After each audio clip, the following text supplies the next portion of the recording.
ఓం మహాగణాధిపతయే నమః. ఓం గురుభ్యో నమః. ఓం శ్రీమాత్రే నమః. పరమేశ్వర స్వరూపమైనటువంటి జ్యోతిష, వాస్తు మరియు ఇతర అనేకమైనటువంటి శాస్త్రములను మనకు అందించినటువంటి మహర్షులకి నమస్కారం. హయగ్రీవ హయగ్రీవ హయగ్రీవేతియో వదేత్తస్య నిస్సరతే వాణి జిహ్నుకన్యా ప్రవాహవత్. అరుణాం కరుణాతరంగితాక్షీం ధృతపాశాంకుశపుష్పబాణచాపాం అనిమాదిభిరావృతాం మయూకైః అహమిత్యేవ విభావయే భవానీం. శ్రీమాత్రే నమః. ప్రేక్షకులకి ఆ లలితాంబిక అమ్మవారి యొక్క అనుగ్రహం పరిపూర్ణంగా కలగాలని మనస్ఫూర్తిగా కోరుకుంటూ మనం ఈరోజు రాహువు కేతువు, ఈ రాహుకేతువుల మార్పు కొన్ని సాఫ్ట్వేర్స్లో ఒక రకంగా ఉంది. అంటే కొన్నిట్లో మే 18 అని, కొన్నిట్లో మే 15 అని, కొన్నిట్లో జూన్ 1 ఉంది. కాకపోతే దీని ప్రభావం మాత్రం మే 15 నుంచి స్వల్పంగా ప్రారంభమై జూన్ 1వ తేదీ నుంచి తీవ్రత పెరుగుతుంది దీని యొక్క ప్రభావం.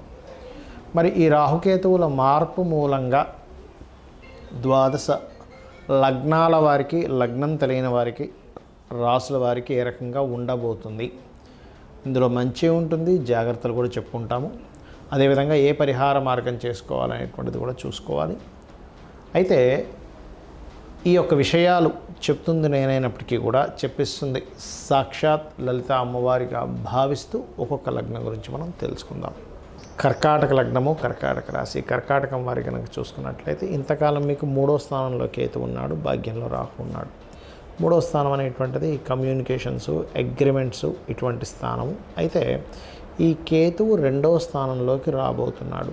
కాబట్టి ఇంతకాలం 3వ స్థానంలో ఉండడం వల్ల మీకు కలిగినటువంటి కొన్ని మిస్కమ్యూనికేషన్స్ కావచ్చు. కొంతమందితో చూడండి అగ్రిమెంట్ రాసుకున్నా కూడా వాళ్ళ అగ్రిమెంట్ చెల్లదని రకరకాల ఇబ్బందులు మనం చూస్తుంటాం. అటువంటి వాటి నుంచి కొంత విముక్తి కలుగుతుంది. అదేవిధంగా సహోదరులతో కలిగే ఇబ్బందులు తగ్గడం కానివ్వండి, ఇంటర్వ్యూస్కి వెళ్ళి సక్సెస్ అవ్వట్లేదు అనుకునేటువంటి వారికి ఇంటర్వ్యూస్కి వెళ్ళి సక్సెస్ అయ్యేటువంటి యోగం కూడా కలగనుంది. అయితే ఈ కర్కాటకం వారికి గడిచిన 2-3 నెలల నుంచి కూడా కొంత ఈ కెరీర్ పరమైన ఇబ్బంది కూడా కొంత ఈ కుజుడు మారడం వల్ల కూడా తగ్గుతుంది. అయితే ఈ కేతువు 3వ స్థానంలో ఉన్నటువంటి కేతువు 2వ స్థానంలో కంటే ధనస్థానంలోకి వస్తున్నందుకు ముఖ్యంగా మీరు ఫైనాన్షియల్ మ్యాటర్స్ విషయంలో, అందులో ముఖ్యంగా మెడికల్ లేనట్లయితే ఏదైనా ఒక హాస్పిటల్స్ నిర్మించేటువంటి వారు కావచ్చు, లేనట్లయితే ఆరోగ్యపరమైనటువంటి విషయాల్లో, కుటుంబ సంబంధించిన విషయంలో తీసుకునే నిర్ణయాలకు సంబంధించిన విషయాల్లో కావచ్చు. ముఖ్యంగా కేతువు 2వ స్థానంలో ఉన్నందుకు ఇంకా ముఖ్యంగా చెప్పాలంటే ఏదైనా మీరు ధనాన్ని ఎవరికైనా ఇవ్వడము, తీసుకునేటువంటి అంశాలలో 1-2 సార్లు ఆలోచించి ఇవ్వడం కానీ తీసుకోవడం కానీ చేయండి. ఇక మరొక విషయం ఏంటంటే మీకు ఎటువంటి ధనం మీకు వచ్చినా చేతికి మీరు వెంటనే గణపతిని తలుచుకోండి. తద్వారా ఏమవుతుందంటే వచ్చిన ధనం నిలబడుతుంది. అలాగే కర్కాటకం వారికి అష్టమ రాహు సంచరిస్తున్నాడు. అష్టమ రాహు వల్ల అంటే భాగ్యం నుంచి అయిపోయి రాహు అష్టమంలో వస్తున్నాడు. తద్వారా ఏంటంటే మీకు కాస్త వాహనాల మీద వెళ్ళేటప్పుడు కాస్త జాగ్రత్తగా వెళ్ళాలి. ఆకస్మిక సంఘటనలకు దారితీస్తుంది అష్టమరాహు. సో అందుకని కొంత ఇది ఈ అష్టమరాహు సర్వసాధారణంగా మీ యొక్క జీవిత భాగస్వామికి ధనపరమైనటువంటి విషయాల్లో సాఫ్ట్వేర్ మూలంగా ధనయోగాన్ని తెచ్చిపెడుతుంది. అదేవిధంగా కొన్ని రీసెర్చెస్కి అనుకూలంగా ఉంటుంది రాహు అష్టమంలో. అది కూడా కుంభరాశి అవుతుంది మీకు. అంటే మీ యొక్క కర్కాటక నుంచి అష్టమ స్థానం కుంభరాశి అవుతుంది. కాబట్టి అటువంటి విషయాల్లో కూడా ఇంప్రూవ్మెంట్స్, రీసెర్చెస్ కలిసి రావడం ఇటువంటివి కూడా జరుగుతాయి. ఇక మీరు చేయవలసినటువంటి దేవతారాధన ఎక్కువగా సుబ్రహ్మణ్యేశ్వర స్వామి యొక్క ఆరాధన చేయండి. ఓం స్కందాయ నమః అనే నామస్మరణ చేయండి. గోవుకి గ్రాసము తినిపించండి, 4 ఉండలతో కూడినటువంటి బెల్లం కూడా తినిపించండి. అన్ని విధాలా మీకు బాగుంటుంది. ఈ రాహుకేతువుల యొక్క మార్పు మూలంగా దేశ గోచారం ఎలా ఉండబోతుంది మనం ఆల్రెడీ ఒక 40-45 రోజుల క్రితమే చెప్పుకున్నాం. అయ్యా కుజుడు కర్కాటక రాశిలో సంచరిస్తున్నాడు, నీచబడి ఉన్నాడు. ఈ మిలిటరీకి, ఈ యొక్క దాడులకి, అదేవిధంగా రక్షణ దళాలకి, అందులో ముఖ్యంగా నేవీలో ఉండేటువంటి వారికి కారకుడు యూట్యూబ్లో ఉన్నాయి వీడియోలు మీరు కనుక చూసుకున్నట్లయితే.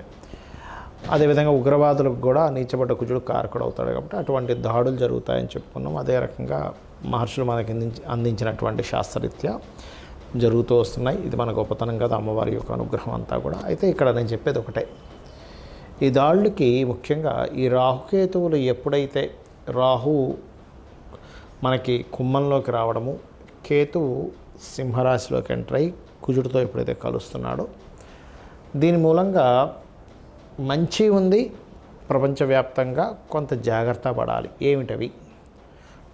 ఎప్పుడైనా కేతువు గనక కుజుడితో సంబంధం కలిగితే, అందులో ముఖ్యంగా సింహరాశి అనేటువంటిది ప్రార్థనా స్థానాలు, మరియు సింహరాశి అనేటువంటిది మెడిటేషను, సహజ పంచమ స్థానం కాబట్టి మనం ధ్యానం చేసుకునేటువంటి ప్రదేశంగా కూడా చెప్తూ ఉంటాం. కాబట్టి ధ్యాన ప్రదేశంగా కనుక మనం చూసుకున్నట్లయితే పర్టికులర్గా ఇక్కడ ఎప్పుడైతే మే 15 నుంచి ఈ కేతువు వస్తున్నాడో, అదేవిధంగా జూన్ నుంచి కాస్త కుజుడు కూడా కనెక్ట్ అవుతున్నాడో, ఇక్కడ ప్రధానంగా మనం చూసుకోవాల్సింది ప్రార్థనా మందిరాల మీద ఇప్పుడు మనకి జరుగుతున్న అటాక్లన్నీ కూడా పహల్గాం దాడి తర్వాత కొంచెం ఈ స్పిరిచువల్ కేంద్రాల మీద, అది సిక్కులది కావచ్చు, లేకపోతే మన హైందవులది కావచ్చు, ఎవరిదైనా సరే ప్రార్థనా మందిరాల మీద ఆ యొక్క అటాక్స్ అనేవి జరుగుతాయి. ఒక్కొక్కసారి మన వాళ్ళు వేసేటువంటి అటాక్స్లో కూడా ముఖ్యంగా మనం గతంలో చెప్పుకున్నాం, పెహల్గాం తర్వాత యుద్ధం కంటే కూడా ఎక్కువ అటాక్స్ జరుగుతాయి అనేటువంటిది. ఆ రకంగానే అటాక్స్ జరుగుతూ ఉన్నాయి. అయితే ఇక్కడ ఏంటంటే ఈ కుజకేతువులు కలిసినప్పుడు మాత్రం కాస్త ఈ ప్రార్థనా మందిరాల మీద కావచ్చు, ఆలయాల్లో కావచ్చు, క్షేత్రాల మీద కావచ్చు ఎక్కువ ప్రభావం ఉంటుంది. కాబట్టి నేను చెప్పేది ఫస్ట్ నుంచి కూడా చెప్తున్నాను, అయ్యా ఈ భారతదేశానికి సముద్ర తీరాల్లో ఉండేటువంటివి లేదా పాకిస్తాన్ దగ్గరలో ఉండేటువంటి ప్రాంతాలు కాస్త అప్రమత్తంగా ఉండాలి. అందులో ముఖ్యంగా క్యాపిటల్ సిటీ ఏదైతే ఉందో, మనకి క్యాపిటల్ అయినటువంటి ఢిల్లీ ప్రాంతం కూడా జాగ్రత్తగా ఉండాలి అనేటువంటిది. అయితే ఇక్కడ చూసుకున్నట్లయితే మరి ఏం చేయాలి? అందరూ కూడా దక్షిణామూర్తి స్తోత్రము, కాలభైరవ అష్టకము ఎక్కువగా చేసుకుంటూ ఉండాలి. మరియు మరి మంచి కూడా ఉంటుందన్నారు కదా అని చెప్పి చూసుకున్నట్లయితే, కేతువు ఎప్పుడైతే ఇన్ని రోజులు 1.5 year నుంచి కన్యారాశిలో ఉన్నాడో, మీరు లాస్ట్ 1.5 year బ్యాక్ మనం చెప్పుకున్నటువంటి వీడియోలు కనుక చూసుకున్నట్లయితే చాలా స్పష్టంగా అక్కడ చెప్పడం జరిగింది, అయ్యా కన్యారాశి అనేటువంటిది భూతత్వ రాశి కాబట్టి భూములు స్ట్రక్ అవుతున్నాయి అని చెప్పి చెప్పడం జరిగింది. అలా అదేవిధంగా చూసుకుంటే రియల్ ఎస్టేట్ అంతా కూడా ఫాస్ట్గా వెళ్తున్న రియల్ ఎస్టేట్ కొంత స్లో డౌన్ అవ్వడం జరిగింది. ఎప్పుడైతే ఈ కేతువు కన్యారాశి నుంచి సింహరాశిలోకి మారుతాడో, ల్యాండ్స్ రేట్స్ మళ్ళీ మూమెంట్ అనేటువంటిది ఉంటుంది. అంటే ఇప్పుడు చూడండి, రేట్లు ఆగిపోయి లేదా అమ్ముడు పోక రియల్ ఎస్టేట్లో వ్యాపారాల్లో ఉండేటువంటి వారు ఎవరైతే ఇబ్బంది పడుతున్నారో అవన్నీ కూడా కొంత మూమెంట్ అనేటువంటిది వస్తుంది. అదేవిధంగా ఎప్పుడైతే ఈ రాహు కుంభంలోకి ఎంటర్ అవుతున్నాడో, సాఫ్ట్వేర్ రంగానికి ఒక రెవల్యూషన్ కూడా ఇస్తాడు రాహు. ఎందుకంటే కుంభరాశి అనేటువంటిది ఏదైతే ఉందో బిజినెస్ సైన్గా చెప్తూ ఉంటారు. ఆన్లైన్ త్రూగా పెరిగేటువంటి ఇంకా డిఫరెంట్గా ఏఐ కావచ్చు, ఇట్లాంటివన్నీ కూడా పెరుగుతాయి చెప్పాలంటే.